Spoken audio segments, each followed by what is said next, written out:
lagi di mata kuliah Fisiologi Hewan. Kali ini kita akan membahas materi selanjutnya, yaitu metabolisme.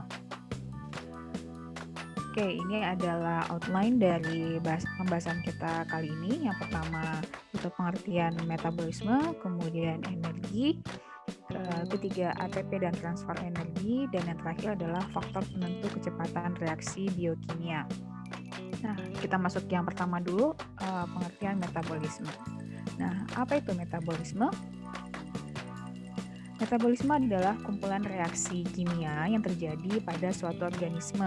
Nah, metabolisme ini dikatalisasi oleh enzim. Nah, metabolisme ada dua jenis, ada katabolisme dan ada anabolisme.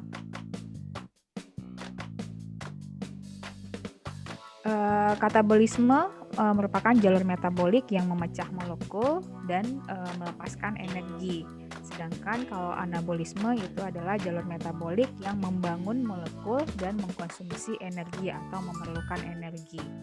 Nah, ilmu atau studi yang mempelajari tentang aliran energi melalui organisme hidup itu disebut sebagai bioenergetika.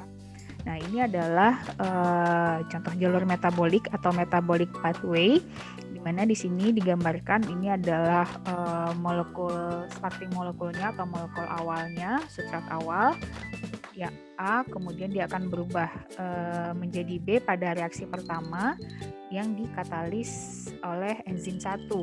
Kemudian produk dari reaksi yang pertama ini akan menjadi substrat untuk reaksi kedua yang dikatalis oleh enzim 2 menghasilkan produk C. Nah, begitu juga kemudian C akan menjadi substrat untuk enzim 3 dalam reaksi ketiga sehingga menghasilkan produk akhirnya berupa D. Gitu. Ini yang disebut sebagai jalur metabolik. Nah, kita masuk ke subpokok bahasan kedua, yaitu energi. Ini sedikit menyinggung lagi ya materi di fisika, semoga tidak alergi. Nah, energi adalah kemampuan untuk menyebabkan perubahan atau kemampuan untuk melakukan kerja. Nah, beberapa bentuk energi bekerja dengan memindahkan materi. Nah, di sini ada beberapa macam energi, ada energi kinetik, ada energi termal atau energi panas, ada energi potensial, dan ada energi kimia. Nah, kalau energi kinetik itu dikaitkan dengan gerakan ya. Sedangkan kalau energi termal atau energi panas sebenarnya juga merupakan energi kinetik, tapi yang terkait dengan pergerakan acak atom atau molekul. Nah, energi panas yang berpindah dari satu benda ke benda lain disebut sebagai panas. Nah, sedangkan jenis energi yang lain yaitu energi yang bukan kinetik disebut sebagai energi potensial yang merupakan energi yang dimiliki oleh materi karena lokasi atau strukturnya. Nah, sedangkan energi kimia adalah istilah yang digunakan oleh ahli biologi untuk merujuk pada energi potensial yang tersedia untuk dilepaskan dalam reaksi kimia. Nah, di dalam mempelajari energi ini ada yang namanya termodinamika. Itu adalah suatu ilmu yang mempelajari transformasi energi dari satu bentuk ke bentuk lainnya. Nah, bisa dilihat pada gambar ini. Ini merupakan transformasi antara energi potensial ke energi kinetik. Di sini si perenang atau penyelam itu dia memiliki energi potensial yang tinggi di papan loncat ini dibandingkan kalau dia ada di bawah. Jadi ketika dia tadi disebutkan bahwa energi potensial itu adalah energi yang dimiliki materi karena lokasinya. Nah, ini dia karena dia posisinya lebih tinggi, dia memiliki energi potensial lebih tinggi di sini dibandingkan kalau ada di air. Nah, kemudian dia meloncat. Nah, ini dia akan mengubah energi potensial tadi menjadi energi kinetik. Kemudian ketika dia ada di dalam air, ini energi potensialnya tuh lebih sedikit dibandingkan ketika dia ada di atas. Nah, ketika dia memanjat kembali ke atas, itu dia mengubah energi kinetik dalam bentuk pergerakan otot ke energi potensial. Nah, begitu yang disebut sebagai transformasi energi ya. Nah, tadi termodinamika itu ada hukumnya. Jadi ada hukum termodinamika 1 dan hukum termodinamika 2. Nah, hukum termodinamika 1 itu sering juga disebut sebagai hukum kekekalan energi, di mana disebutkan energi tidak dapat diciptakan ataupun diciptakan. Energi tidak dapat diciptakan ataupun dimusnahkan, melainkan hanya bisa diubah bentuknya saja. Nah, di sini bisa dilihat bahwa energi kimia yang diperoleh dari diperoleh beruang ini dari dia memakan ikan, itu akan diubah menjadi energi kinetik ketika dia berlari mengejar mangsa di sungai gitu ya. Nah, yang kedua, hukum termodinamika 2, di mana setiap transfer atau transformasi energi itu meningkatkan entropi atau ketidakteraturan alam semesta. Karena setiap transfer atau transformasi energi itu sebagian energi tidak dapat digunakan ya, dan seringkali hilang sebagai panas nih. Jadi panas dilepaskan dan molekul kecil lainnya juga yang merupakan produk samping dari metabolisme juga dilepaskan. Itu yang disebut sebagai hukum termodinamika 2. Nah, organisme itu hidup dengan melepaskan energi bebas. Nah, apalagi itu energi bebas? Energi bebas adalah bagian dari sistem energi yang dapat bekerja ketika suhu dan tekanan seragam di seluruh sistem, seperti dalam sel hidup. Nah, jadi di dalam sel hidup itu ada energi bebas ya. Nah, pada gambar ini, pada gambar di sini bisa dilihat hubungan antara energi bebas dengan stabilitas, kemampuan kerja, dan perubahan spontan. Jadi, energi bebas ini menyebabkan terjadinya perubahan spontan. Ketika bagaimana? Nah, ketika pada gambar yang bagian atas, contohnya di sini nih ya, ketika bagian atas ini adalah bagian sistem yang tidak stabil ya. Sistem yang tidak stabil, dia memiliki energi bebas yang tinggi ya. Dia tidak stabil yang di sini, tapi memiliki dia tidak stabil dan dia mempunyai kapasitas kerja yang tinggi, sehingga terjadilah perubahan spontan, di mana energi bebas itu energi bebas dalam sistem itu akan menurun, kemudian akibatnya sistem menjadi lebih stabil dan melepaskan energi bebas yang bisa dimanfaatkan untuk kerja. Nah, akibatnya nanti akan energi bebasnya menjadi lebih sedikit tapi lebih stabil, dan kemampuan kerjanya menjadi lebih kurang atau akan mencapai yang namanya nanti kesetimbangan gitu. Jadi ketika dia di sini, dia akan mudah terjun ke bawah gitu. Kalau yang ini seperti contoh kita minggu lalu, difusi ya, dari konsentrasi yang lebih tinggi ke lebih rendah, itu dia terjadi energi bebasnya di sini tinggi, sehingga makanya secara spontan itu zat terlarut itu akan berpindah ke kondisi yang konsentrasinya lebih rendah, sehingga nanti akan terbentuklah kesetimbangan. Kemudian ini adalah dalam reaksi kimia, contohnya di sel itu molekul glukosa ini dipecah menjadi molekul yang lebih sempurna. Jadi ini kondisi stabilnya, ini kondisi yang kurang stabilnya, gitu ya. Oke, nah reaksi yang melibatkan energi ini ada dua kategori ya. Ada reaksi eksergonik, ada reaksi endergonik. Nah, apa itu bedanya? Kalau reaksi eksergonik seperti pada gambar, itu energinya dilepaskan. Energi dilepaskan dan ini sifatnya spontan. Ya tadi karena energi bebasnya tinggi tadi, dan delta G atau perubahan energi bebas. Delta G ini artinya perubahan energi bebasnya negatif. Ini ciri-ciri reaksi eksergonik itu adalah delta G-nya kurang dari 0 atau negatif. Sedangkan kalau endergonik, reaksi endergonik itu dia membutuhkan energi dan tidak spontan karena membutuhkan energi tadi, dan delta G-nya itu lebih besar dari 0 atau positif. Nah, dari sini kira-kira kalian bisa menyimpulkan nggak antara anabolisme dan katabolisme, mana dia? Manakah yang katabolisme, manakah yang anabolisme dari kedua jenis reaksi eksergonik ini? Oke, lanjut. Nah, dalam transformasi energi itu bisa terjadi dalam sistem yang tertutup dan sistem yang terbuka, ya.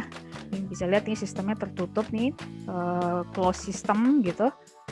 Nah, ini di sini dicontohkan untuk sistem hidroelektrik. Jadi untuk menyalakan lampu di sini, jadi diberikan air, kemudian airnya akan menggerakkan turbin sehingga lampunya bisa menyala. Namun karena kondisi ini tertutup, ketika dia sudah mencapai suatu kesetimbangan, tidak ada lagi energi yang bisa melakukan kerja di sini sehingga bola lampunya tidak nyala di sini. Nah, ini yang namanya sistem tertutup ya. Atau contoh sistem tertutup lainnya adalah ketika air di dalam termos yang terisolasi dari lingkungan sekitarnya. Jadi perubahan transformasi energinya itu hanya di dalam sini saja. Tuh, dan ketika dia sudah mencapai kesetimbangan, ya sudah gitu, tidak ada kerja lagi yang bisa dilakukan. Nah, sedangkan kalau pada sistem terbuka itu ada input dan ada output ya, ada yang masuk, ada yang keluar. Nah, sistem yang seperti ini itu akan terus bekerja gitu. Jadi akan terus menyala nih lampunya ketika ada input dan ada yang keluar. Nah, sistem seperti inilah yang mirip dengan organisme ya, sistem pada makhluk hidup, di mana ini ada multi step ya, ada 1, 2, 3. Inilah yang mirip dengan metabolisme yang terjadi di dalam tubuh kita gitu. Contohnya adalah respirasi seluler, di mana di sini nanti glukosa itu akan dipecah dalam serial reaksi eksergonik, dan kemudian dia akan memberikan energi untuk kerja sel yang lain gitu. Jadi ini rentetan metabolic pathway-nya. Oke, sekarang kita lanjut ke pokok bahasan berikutnya, yaitu ATP dan transfer energi. Nah, tadi kita sudah bicara bahwa sel itu membutuhkan energi ya, karena sel melakukan 3 jenis pekerjaan utama. Yang pertama secara kimiawi, contohnya itu seperti sintesis polimer dari monomer, namanya sintesis karbohidrat dari pati dari glukosa, dan atau sintesis DNA dari nukleotida dan lain-lain. Kemudian transport seperti memompa substansi melewati membran yang melawan proses spontan atau melawan gradien konsentrasi, dan mekanis seperti gerak silia atau kontraksi sel otot dan pergerakan kromosom selama pembelahan sel. Nah, semua kerja sel ini itu butuh energi. Nah, bagaimana cara sel mengolah energi untuk melakukan kerjanya? Itu dilakukan dengan yang namanya energi coupling atau penggandengan energi. Maksudnya di sini sel itu menggunakan proses eksergonik untuk menggerakkan proses endergonik. Jadi dia memanfaatkan proses eksergonik untuk menggerakkan proses endergonik yang membutuhkan energi. Jadi eksergonik ini akan melepaskan energi, sedangkan proses endergonik nanti akan menggunakan energi yang dilepaskan oleh eksergonik ini. Nah, ini dilakukan oleh ATP. Nah, mungkin kalian sudah tahu ya, struktur ATP itu mengandung gula ribosa, kemudian ada basa nitrogen adenin, dan 3 gugus fosfat ya, struktur ATP. Jadi biasanya sih disingkatnya begini, ada 3P-nya ini ya, 3P. Kalau gugus fosfatnya 1 tidak ada, disebut sebagai ADP. Nah, sebentar.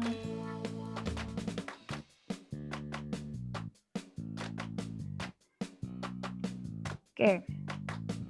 Energi coupling atau transfer energi melalui hidrolisis ATP ini, contohnya mungkin tadi belum kebayang seperti apa, bagaimana energi coupling itu. Ini adalah contohnya dalam sintesis ini asam amino glutamin ya. Nah, asam amino glutamin ini berasal dari asam glutamat ya. Jadi asam glutamat dikonversi menjadi glutamin. Nah, jadi ini ada asam glutamat, kemudian ada amonia sehingga menjadi glutamin. Nah, proses sintesis glutamin ini dari asam glutamat dalam asam glutamat dan amonia ini sebenarnya prosesnya adalah endergonik ya. Nih lihat saja delta G-nya positif. Nah, jadi ini prosesnya bukan proses yang spontan. Nah, kemudian di dalam sel itu proses konversinya itu dipasangkan dengan hidrolisis ATP. Nah, di sini tadi yang disebut energi coupling, di mana sintesis glutamin ini terjadi dalam 2 tahap yang dipasangkan dengan phosphorylated intermediate. Nah, yang pertama, ini proses yang pertama ini itu adalah ATP akan memfosforilasi asam glutamat ya. ATP akan memfosforilasi asam glutamat, membuatnya menjadi kurang stabil. Dengan kalau dia kurang stabil berarti energi bebasnya lebih banyak ya. Masih ingat kan yang tadi hubungan energi bebas dengan kestabilan. Nah, kemudian ini dia menjadi kurang stabil nih ketika difosforilasi, berarti ada gugus fosfat yang nempel di sini. Kemudian karena dia kurang stabil, amonia akan menempel akan menggantikan si gugus fosfat tadi, sehingga akan terbentuklah glutamin di sini. Nah, tadi bisa kita ketahui bahwa proses sintesis glutamin sendiri itu dia prosesnya endergonik dengan delta G-nya plus 3,4, sedangkan kalau untuk hidrolisis ATP ya, hidrolisis ATP ini membutuhkan delta G itu karena dia menghasilkan energi itu min 7,3. Jadi kalau diakumulasi itu hasilnya energi netnya itu adalah min 3,9. Jadi pada akhirnya ini termasuk reaksi yang karena jadi secara overall gitu ya, secara keseluruhan ini merupakan proses yang eksergonik karena net delta G-nya minus gitu. Jadi ini dia terjadi secara spontan. Nah, ini jadi mekanisme atau sel dalam mengelola energi yang dibutuhkan dalam bekerja gitu untuk efisiensi kerja sel. Kemudian kita lanjut ke ATP melakukan kerja transport dan mekanis ya. Nah, ini bagaimana ATP itu melakukan kerja transport, ini contohnya, dan kerja mekanik. Ini sekalian sudah dijelaskan minggu lalu, contohnya pada protein transport, bagaimana ATP atau gugus fosfat yang menempel pada protein transport ini akan mengubah konformasi sehingga dia bisa mengantarkan menyeberangkan larutan keluar dari sel dan yang melawan gradien konsentrasi. Kemudian kalau di sini ini secara langsung ya, kalau ini secara tidak langsung, di mana di sini ATP-nya itu akan berikatan secara non kovalen pada protein motor di sel gitu ya. Ini kan contohnya ini adalah mikrotubul. Mikrotubul kan ada protein motornya ya. Protein motor, ATP berikatan di sini. Kemudian ATP ini dihidrolisis, karena dihidrolisis menyebabkan terjadinya perubahan bentuk, akibatnya dia seolah-olah dia berjalan. Jadi seperti berjalan di atas ini di jalur sitoskeleton ini ya. Gitu. Nah, siklus ATP itu ada siklusnya. Jadi bagaimana tetap memaintain ATP itu tetap ada di dalam sel. Jadi energi yang dilepaskan oleh reaksi katabolisme, ini reaksi katabolisme itu yang eksergonik, dia akan melepaskan energi. Nah, energi ini itu akan dimanfaatkan untuk memfosforilasi ADP sehingga dia akan meregenerasi jadi ini adalah energi dari katabolisme. Nah, nanti akan disintesis ATP dari ADP dan fosfat. Kemudian ada energi dari sini sehingga terbentuklah ATP.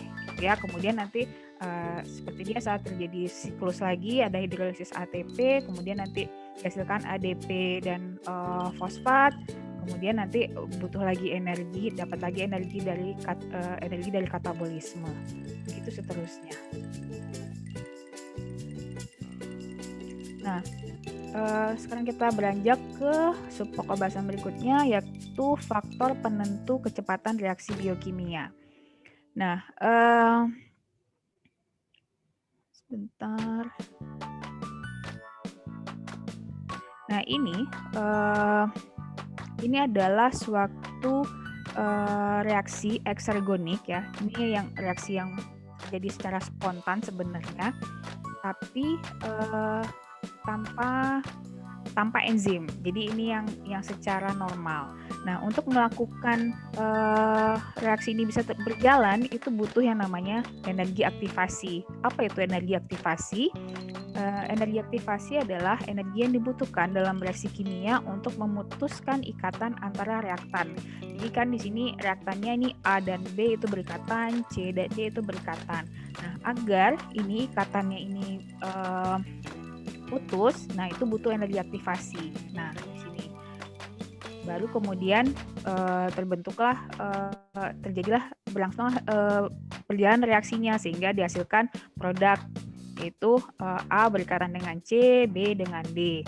Nah, ini delta G-nya negatif ya, berarti eksergonik. Nah, enzim, dengan keberadaan enzim, energi aktivasi di sini itu bisa jadi lebih rendah. Nah, bisa dilihat di kurva ini. Yang hitam ini adalah reaksi yang terjadi tanpa enzim, ya. Sedangkan yang merah ini adalah reaksi yang dikatalis oleh enzim. Jadi energi aktivasinya lebih rendah, tapi ininya tidak dipengaruhi, delta G-nya tetap sama. Jadi akibatnya prosesnya, laju reaksinya akan jadi lebih cepat. Nah, enzim itu bekerja pada substrat yang spesifik. Contohnya di sini dan biasanya enzim itu diberi nama belakangnya ase-ase gitu ya. Jadi kalau substratnya sukrosa, berarti enzimnya adalah sukrase gitu. Ini adalah rumusnya nih, enzim plus substrat. Nah, ini enzimnya sukrasenya, substratnya sukrose dan H2O. Di sini ada terjadi reaksi, dia akan berikatan dulu nih, kompleks antara enzim dan substrat. Ini kompleks terbentuk antara sukrase, sukrose dan H2O, terbentuk kompleks, kemudian dihasilkanlah enzim dan produk. Di sini dihasilkan sukrase. Jadi enzim itu dia tidak ikut bereaksi ya, dia hanya mengkatalisis, jadi hasilnya akan keluar lagi seperti awal. Kemudian produknya di sini adalah glukosa dan fruktosa. Nah, enzim memiliki sisi aktif. Nah, ini dia active site. Ini adalah substratnya yang spesifik untuk substrat. Jadi tidak sembarang substrat yang bisa menempel di enzim ini. Nah, ini adalah bentuk yang namanya disebut sebagai enzim substrat kompleks ketika mereka berikatan. Nah, ikatan yang terbentuk antara substrat dan active site ini namanya induced fit ya. Jadi dia akan cocok ketika masuk gitu. Jadi seolah nanti seperti ketika kita bersalaman gitu. Jadi akan semakin ketika kita bersalaman, kita akan menggenggam tangan lawan kita tempat bersalaman tersebut gitu. Itu yang namanya induced fit. Nah, ini adalah tahapan kerja enzim. Yang pertama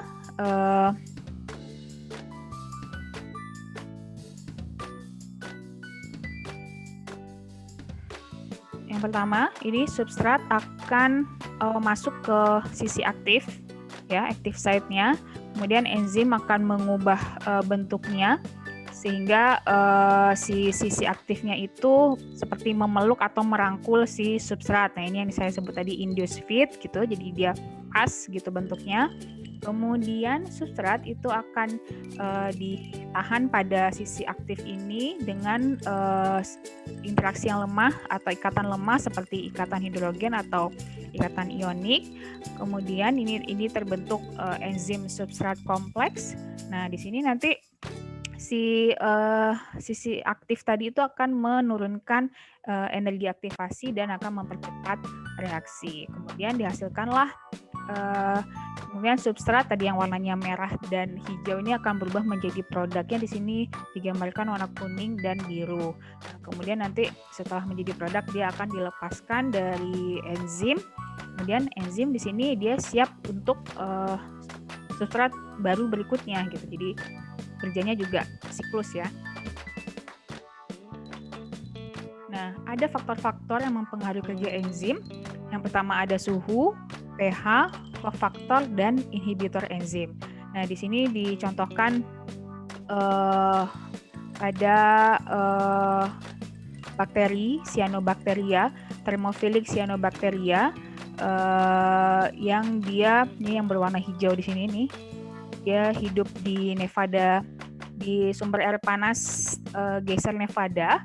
Di sini tuh digambarkan dibandingkan suhu yang optimum untuk enzim yang berasal dari si bakteri ini, namanya bakteri Thermus ocyami. Dia bekerja yang warna merah, dia suhu si enzim tersebut bekerja pada suhu optimum 75 derajat. Sedangkan kalau enzim yang berasal dari manusia itu optimalnya bekerja pada suhu 37 derajat sesuai dengan suhu tubuh normal manusia. Nah, sedangkan selain suhu, pH juga menentukan. Nah, ini dicontohkan pada enzim yang terdapat pada saluran pencernaan. Nah, ini adalah pepsin yang terdapat di lambung, sedangkan yang ini adalah enzim yang terdapat di usus. Sama-sama kita ketahui bahwa di lambung itu kondisinya asam ya. Jadi pepsin itu dia bekerja baik ketika pada pH yang rendah, pH asam. Sedangkan kalau tripsin itu bekerjanya optimal pada pH 8 di pH yang sesuai di usus gitu. Nah, kemudian faktor-faktor lain yang mempengaruhi kerja enzim tadi ada inhibitor ya. Nah, ini adalah inhibitor. Ada inhibitornya itu ada dua jenis. Ada yang menginhibisi secara kompetitif, ada yang non kompetitif. Nah, bisa dibandingkan ini adalah pengikatan yang normal antara enzim dan substrat yang nempel. Jadi substrat bisa menempel atau berikatan secara normal pada sisi aktif enzim. Namun pada competitive inhibition atau inhibisi kompetitif, di sini ada inhibitor yang dia menyerupai substrat, jadi dia berkompetisi dengan substrat di sini. Jadi substrat tidak bisa menempel pada sisi aktif enzim. Ini namanya inhibitor kompetitif. Nah, satu lagi ada non kompetitif inhibitor di mana dia dia menempel pada enzim tapi bukan pada sisi aktifnya. Tapi ketika dia menempel bukan pada sisi aktif itu dia mengakibatkan terjadinya perubahan bentuk gitu dari sisi aktif sehingga akibatnya si substrat pun juga tidak bisa menempel pada sisi aktif enzim tersebut.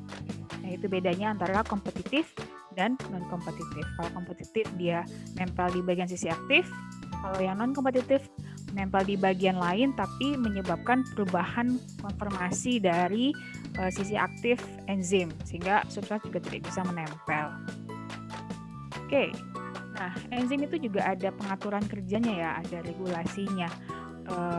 Yang pertama jadi dia tidak kerja terus-menerus, ada kapan dia harus bekerja, kapan dia harus stop. Nah, ada yang namanya allosteric activator dan inhibitor, dan satu lagi namanya cooperativity namanya. Kalau yang allosteric, jadi ini ada enzim dengan 4 subunit ya. Enzim ALO itu sama artinya. Jadi dia enzim dengan 4 subunit. Di sini contohnya ketika ada ada aktivator, ada substrat. Aktivator akan menempel pada, jadi ini namanya allosteric aktivator. Dia akan berikatan di sini dan dia akan menstabilkan bentuk aktif dari si enzim sehingga substrat bisa menempel pada semua sisi aktif gitu. Tapi ketika pada bentuk non-fungsional, jadi sisi aktifnya dalam bentuk tidak fungsional gitu ya, tidak bisa menempel si substratnya, itu inhibitor itu akan menempel, namanya allosteric inhibitor. Dia akan menstabilkan bentuk inaktif dari enzim ini gitu. Jadi dia tidak akan bekerja pada kondisi seperti ini. Jadi substratnya tidak bisa menempel. Nah, ini yang kedua adalah cooperativity. Jadi bentuk lain dari aktivasi allosterik, di mana di sini ketika ada pengikatan satu substrat pada sisi aktif, dia akan mengunci semua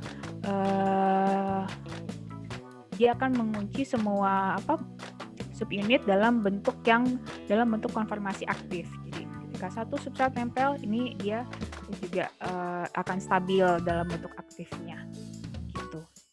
Beda dengan ini, dia butuh allosteric activator dulu untuk menstabilkan bentuk aktifnya. Kalau ini cukup satu saja nempel, yang lainnya juga sudah stabil dalam bentuk aktifnya. Nah, ini adalah untuk apa sih perlu di stop atau kapan dia aktif, kapan dia tidak. Nah, ini adalah salah satu contohnya bagaimana regulasi kerja enzim ini dalam bentuk inhibisi umpan balik dari sintesis isolesin. Nah, isolesin ini suatu asam amino ya. Ini dia berasal substratnya dari treonin. Jadi treonin nanti ini substratnya dia menempel pada enzimnya namanya treonin deaminase. Kemudian nanti akan dihasilkan suatu produk disebutnya intermediate A, nanti akan berlangsung lagi reaksi enzimatis oleh enzim 2 menghasilkan intermediate B, kemudian berlangsung lagi enzim 3, berlangsung lagi reaksi enzimatis berikutnya oleh enzim 3 menghasilkan intermediate C, dan seterusnya sampai dihasilkanlah produk akhir berupa isolesin. Nah, isolesin ini dia akan berperan sebagai tadi namanya inhibitor ya. Dia akan berikatan dengan ke bagian allosterik dari enzim, sehingga dia ketika dia berikatan di bagian allosterik itu akan mengubah konformasi, akan mengubah bentuk dari sisi aktifnya, sehingga treonin itu tidak akan bisa menempel lagi di enzim treonin deaminase ini, sehingga tujuannya adalah untuk mengatakan bahwa sudah cukup produksi isolesin pada sel. Jadi dia akan menyetop si kerja enzim gitu ya. Tapi ketika ketika isolesinya sudah habis, kemudian dia akan lepas dari sini dan proses sintesis isolesin berulang kembali, begitu seterusnya. Oke, terima kasih. Sekian materi hari ini. Semoga bisa dipahami. Jika ada yang belum dipahami, silakan nanti didiskusikan di Zoom. Sekian, wassalamualaikum warahmatullahi wabarakatuh.